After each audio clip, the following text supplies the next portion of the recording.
তোমার আর কোনো টেনশন করতে হবে না, আমি সরকারি চাকরি পেয়ে গেছি। তাই নাকি বাবু? তা মাসে তোমার বেতন কত? আরে 15,000 টাকা বেতন, তোমার চাওয়া পাওয়া সব পূরণ করে দেবো, আর কোনো টেনশন নাই। বাবা দাও আমাকে কিছু, তোমরা দাও, আমি 3 দিন হলে কিছু খাই না বাবা। তোমরা তো ওই জঙ্গলের মধ্যে খাওয়া দাওয়া কিছু করতেছ। আপনি ফকির মানুষ, আপনার বড় কথা মানে না। না বাবু, ফকির মানুষ বেতন কিছু খায় না, পাটুটা দিয়ে দাও।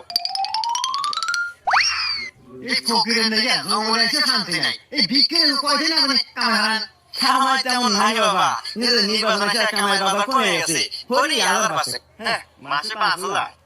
তো এই 500 মাসে কামাই জীবন চলবো। হাপু মাসে না দিনে।